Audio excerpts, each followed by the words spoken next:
Yeah, hi folks. Now today I'm going to cover Julian Batchelor's Truth Tour, which is essentially an educational program about the treaty, which includes a booklet called The Psychology of Takeover that has 17 strategies in it that Maori radicals are using to take over New Zealand. And one of those strategies is about grooming, for which I believe can be applied to that offensive, violent haka that has been groomed into white New Zealanders via the All Blacks. Now, it's not in our culture to dance around half naked, poking our tongues out at everyone and violently threatening people, so why should we subjugate our culture for that? Now, Douglas Murray sums it up best.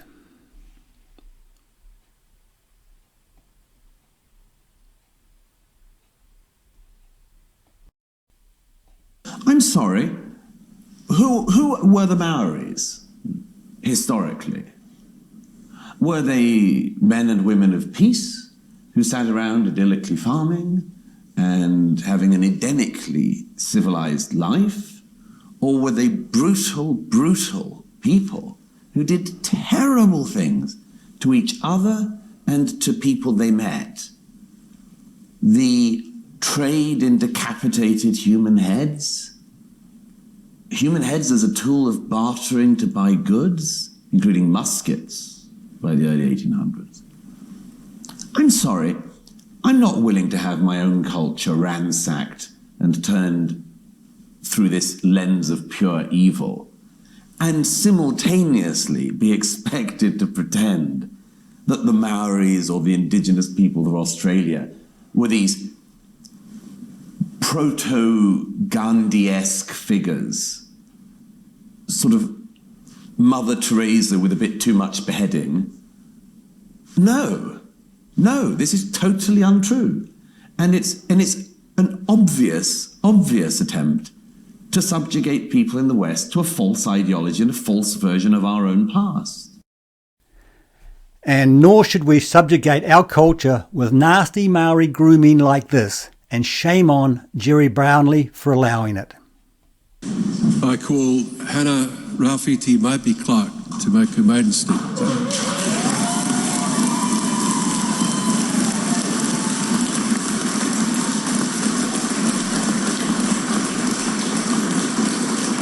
Tēnā rā koe e te kuka, tēnā rā tātou e te whare. Ka ngau ki mō kau, ka ngau ki tamaki, ka ru te whenua, ka mate te marama, ka taka ngā whetū i te rangi, ka ara wai kato i te rua, au e ha,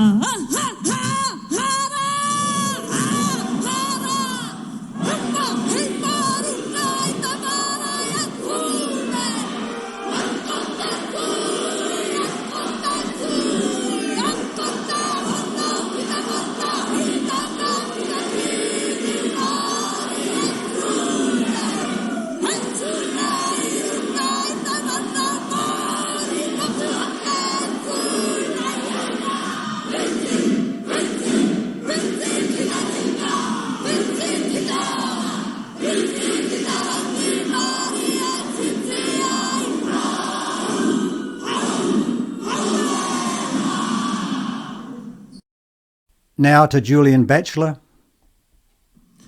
One of the people I think has really had an impact in media across the country, probably on the election as well, has been Julian Batchelor, who is variously described by mainstream media as like a Nazi, the second coming of the Antichrist, a traitorous, terrible, racist New Zealander, Beelzebub, the devil. By others, a free speech advocate, a man who encourages genuine debate in this country, a Democrat. And I think he's a lot of things to a lot of people. He has always been willing to come on the platform and share his views and argue his point. And I'm very pleased to welcome, for probably the final time this year, Julian Batchelor onto the air on the platform. Julian, season's greetings. How are you? Yeah, Sean, Merry Christmas to you too. Good intro, a Nazi. Well, you know what I'm saying, you know. Yeah, no, I know. That's exactly how the media, but you're a Nazi as well. You're a, they attacked you, you weaponised the platform. The T-shirts. I'll tell you what, we've made 100 of the T-shirts, thanks to Chloe. We've sold now 60. I know. We've sold 60 of them.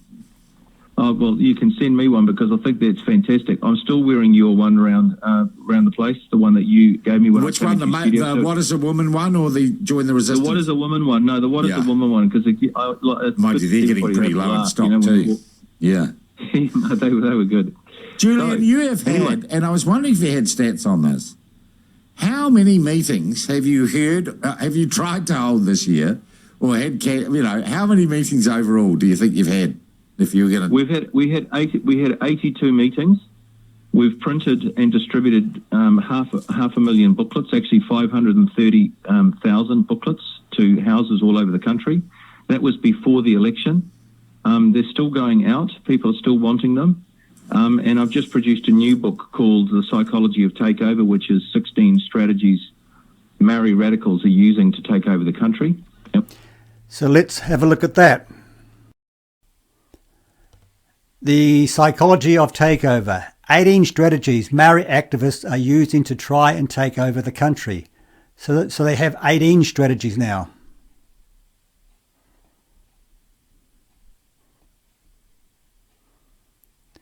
Now, folks, this is a very, very good little booklet, and it goes into everything really in detail. But you must click the links to get more background information and evidence, etc. Now, Julian clearly lays out the strategies and goes into every one in great detail.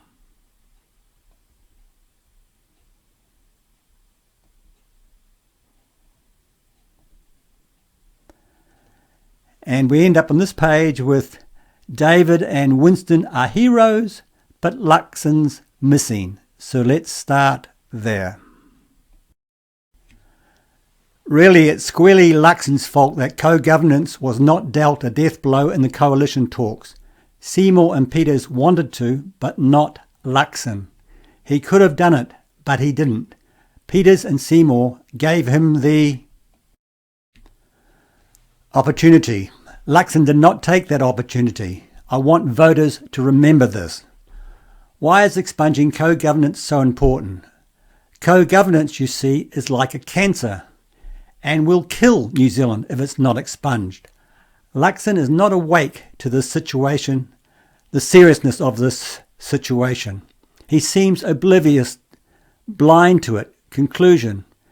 It's inexcusable that he does not understand the treaty and thus does not understand this issue. This is a tragedy for a Prime Minister in a time of national crisis. Let's believe he will self-correct during his first term under the tutelage of people like Peters, Seymour, Jones and Costello. Well, let's hope. Now to some more interesting bits. To keep the cancer analogy going, New Zealand must go into co-governance remission. By this I mean that no trace of it is left, i.e. full cure. All race-based legislation must be repealed, all communication from government wholly in English with no te reo mixed in. All Maori involvement in resource consents gone. Only people who are voted onto councils can become a city councillor. Rewrite the history curriculum so that it tells the truth. Establish an independent media watchdog to ensure the mainstream media reports in a balanced and truthful way. Pull all Maori involvement in the RMA. These are just the tip of the iceberg of what it would mean to expunge co-governance.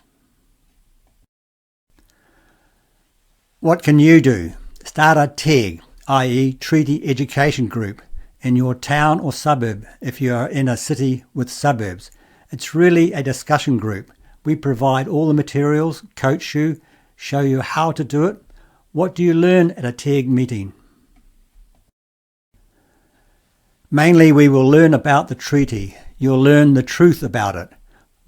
verified by reputable scholars.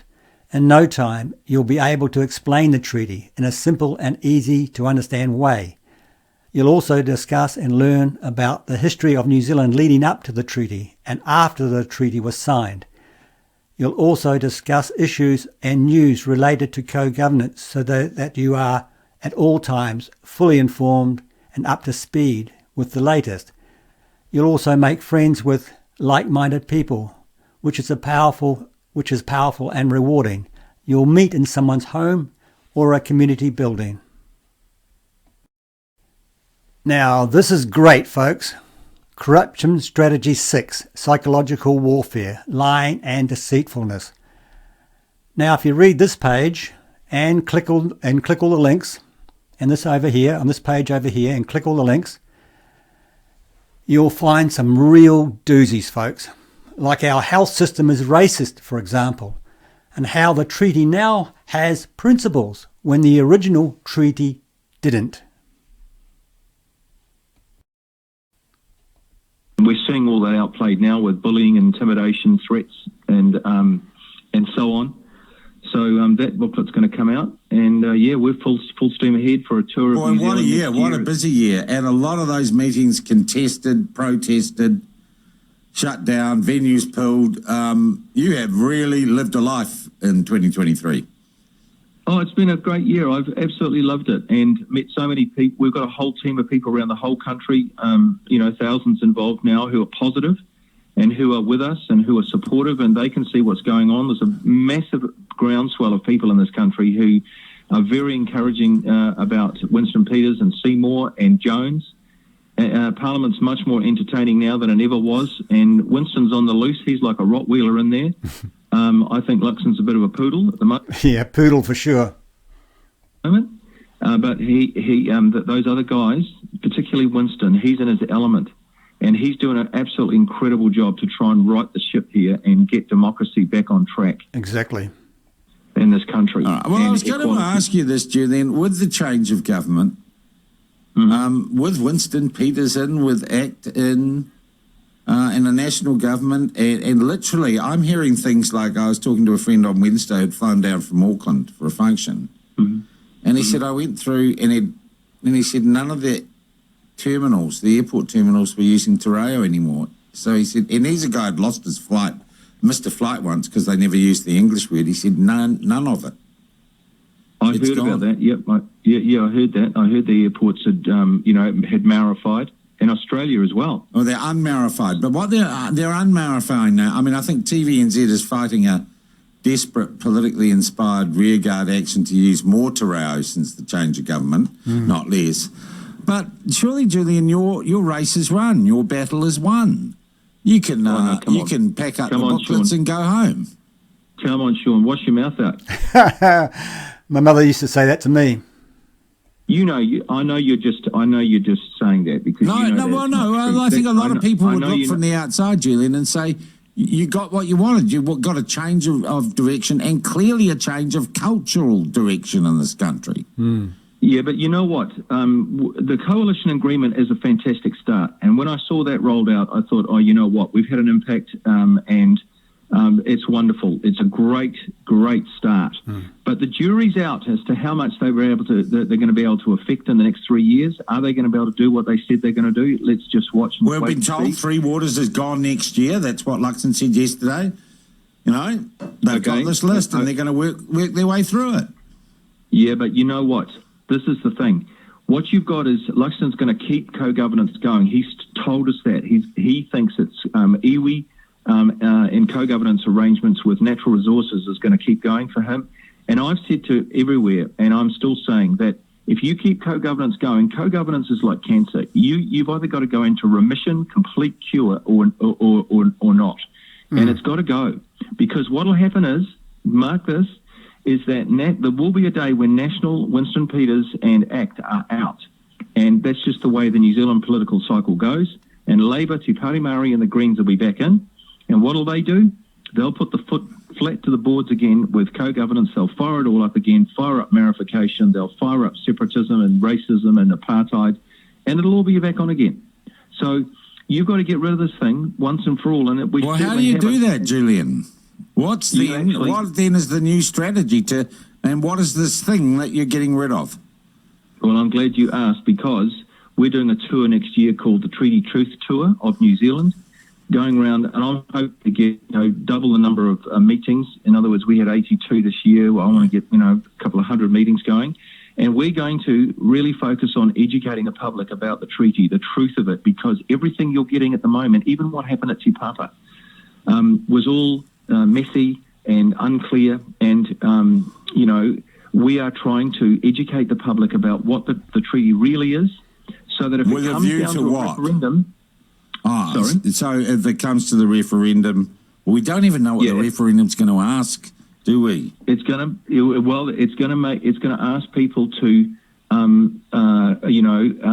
vote on the treaty, and they can't vote intelligently unless they know that treaty. So we're going to focus on educating the public and bringing them into a place where they can make an intelligent decision. Why don't you just jump to the end of this, Julian? Aren't you really campaigning for the removal of the Treaty of Waitangi from, if you like, the constitutional operation of New Zealand?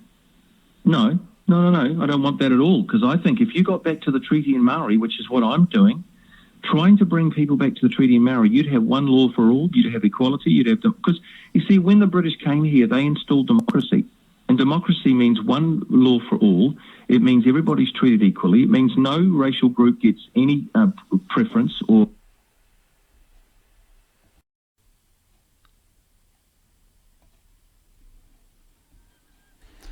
Yeah, now folks, I strongly urge you to read that booklet and share the link below with all your friends. And as far as I know, all the educational group meetings will be in private, so no radicals will be there.